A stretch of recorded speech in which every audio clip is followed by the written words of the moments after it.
It's Friday, which means it's time to take a look at what's been going on in the world of showbiz this week.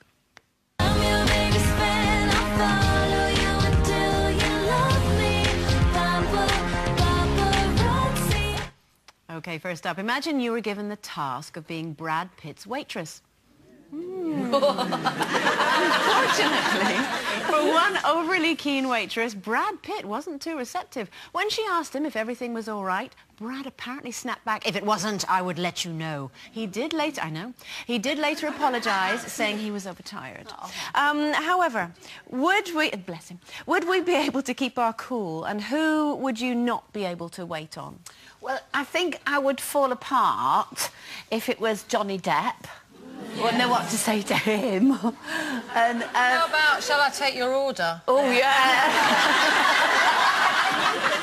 Or, still, to this day, Paul McCartney. Oh. Because, you know, I know, but the Beatles, and I still, you know, up there.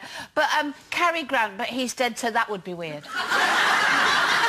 But Johnny Depp, you go, hello. Wouldn't you? No, they're just people, aren't they? I know, but I go all funny. Why? Why? You must have met loads of people in your time. I know, I still go funny, Carol. I'm lucky to have met all the people I love, like Shirley Bassey and Cilla Black. I've met all those people. I've been really lucky. But the one person who I've never met, who I just couldn't serve, I'd go to pieces, would be Barbra Streisand. Really? I absolutely love her. And I just know I'd be trying to sound all intelligent and, you know... Because she always wants to debate politics and stuff, She's quite formidable, isn't she? She is. Very talented, very bright. Oh, she's fantastic. I wouldn't want to... I know I'd get it wrong. So I'd be a bit in awe of Bob. I know. Of Barbara. I must admit, in terms of, you know, the kind of blokey side of things, you know, Brad Pitt to one side. Brendan Fraser, he was George of the Jungle. Oh, look at his little face. He was lovely. He was in The Mummy. He was in The Mummy. But also John Bon Jovi. Oh, yeah. Do you know, he's the only person I've ever tried to sneak backstage at a concert to. And I got there just as the tour bus was pulling away, which thankfully was probably a good thing. Yes. Because I don't know what I'd have done. I think you're all pathetic. You know, if you're a waitress... I used to be a waitress. I was a waitress for years. Yeah? In a restaurant in Maidstone called Dixie's Diner. And, you know, we used to have all manner of famous people coming in there. Like... Go on. Like, nobody. OK, next up, pop superstar Madonna's outfits have raised millions of mothers' eyebrows in the past, but her own 13-year-old daughter, Lourdes, is now troubling her.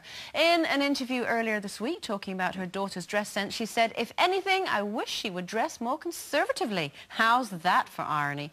She went on to add, "You could say it's in the DNA, but I would never tell her how to dress." Should she? Well, I think just looking at her there, she looks really stylish. She's expressing herself, isn't she? She's obviously got great dress sense from her mother. I mean, her mother can't talk, can she? You know? But I think the only time I would step in with if I had a daughter, would be if she was dressing provocatively, if she was wanting to wear, like, you know, big platform shoes or, you know, low-cut top or miniskirt. Something that put her in a vulnerable situation. And if she tries to dress too sexy, then I would step in. Otherwise, I think it's good for kids to have a freedom of choice, really. Yeah. Yeah, she doesn't though, does she? I mean, she's 13. She has got a great sense of style. I think she puts clothes together really well. And, you know, obviously she's got that from her mother. But, you know, I suppose if you're a mum and you've got a 13-year-old daughter, you don't...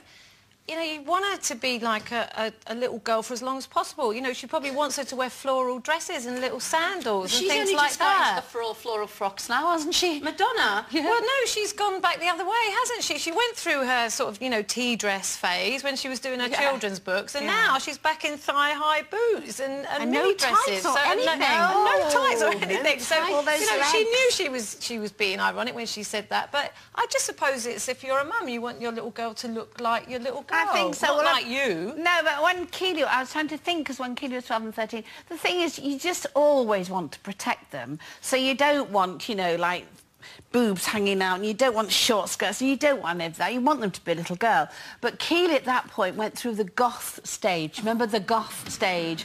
So it was the long hair, the black lips, the black eyes, and that was fine with me because, you know, it lasted... At what age? She was about 12, 13, something like that. Yeah, and I just thought, yeah, OK, that's fine, because it wasn't provocative, but it was a bit strange. Yeah. Oh, not very long. I mean, what do stars last with kids? You know, it's a few months, isn't it? Yeah. And then they're on to the next black eyeliner, she was over it. yeah, and, you know, the black nails, and I thought it was quite Do you know, I exotic. went through the stage, you know, when I was a teenager, perms, acne, no boyfriends. That lasted until I was 24. Finally, the voice of Brian Blessed. Not joking. I know. Bellowing out directions may not be the most soothing of companions to motorists, but the actor's voice could soon be on a sat-nav. After a campaign was launched on the internet, thousands are in favour of the plan, apparently. But would Brian Blessed's rather booming voice, would it drive you to distraction, or would it help your concentration? You know what? I love Brian Blessed. I've heard so many funny stories about him. I think he's fantastic, but I wouldn't want him in my car with me. I wouldn't want that booming voice. I think I'd want someone like a Joanna Lumley, or, you know, the one who does the Marks and Spencer's advert for the food. Dervla Kerwin. I just, you know, I'd like or my mum. Your mum, that'd be Yeah, quite my mum, nice. that'd be quite nice. Wouldn't it go this way, love? Do right there. That'd be quite nice, that. That's a good idea. My mum in the car with me. Yeah. Brian Blessed could not be more unsuitable for that No, job. absolutely not. When, you know, when he comes on the show, as soon as he opens his mouth, everyone goes, oh. He'd be driving along and he'd be going, hello! He was! There'd be pile-ups all over the place, wasn't there? Well, you can get the sat-nav things to have different voices, because Yeah. my sister and her husband Rory, they love all that, and they change their sat-nav voice all the time. So my sister really likes the Yoda one from Star Wars. So I can't understand what he's saying. It's something like, and at this roundabout, turning right you will be. or if it's not that one, it's the Sean Connery one going, straight, I just can't bear sat-nav. The whole idea of it is just so lazy, and the fact that you've got someone in your car with you the whole time telling you what to do would just wind me right up. I won't have it. You know, I think people should start looking at maps again. I love maps. I love looking at maps, and I love studying and seeing where I'm going and then trying to remember where I'm going. And if you get lost, it's great, because you never get lost twice, because once you get lost, you know the way. Have you got a It's favourite brilliant. map? I've got loads of maps. I don't do porn, I do maps.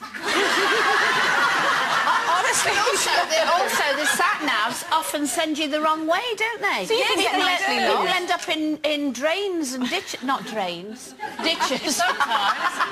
Cul-de-sacs. Yeah, they do Big that, don't they? lorries. I'd like a male sat-nav. I'd like lazy. somebody like Les Dennis, because he's got a nice voice, hasn't he? You know, that Liverpudlian You could have accent. Les Dennis just sitting in the passenger seat with a map. It'd be fine. No, they do, but it's just, what would you be like as a sat-nav? What would your voice be? Oh, I'd be worse than Brian Blessed. What would you do? Right, okay, let's pretend I'm a sat-nav. Okay. Turn left. I said left. Left! No! Left! Oh, you've missed it now. Oh, you're going to be late. Right, you're going to be 10 years late. The next turn isn't for 3.5 miles. Right, go and get a map. Get a bloody map. That's me. Well, if I did a sat-nav, I think I'd be... we're going to Scotland now. Let's go to Scotland. So we're on the M1. Oh, no, that's wrong, isn't it? We're on the M6. So we've gone wrong already. So, anyway, stop looking at your watch. Right, we'll take the right. No, don't take the right. No, take the roundabout. No, go up here. No, I'll tell you what, there's Wales. Let's go to Wales. OK, we're taking a few minutes out.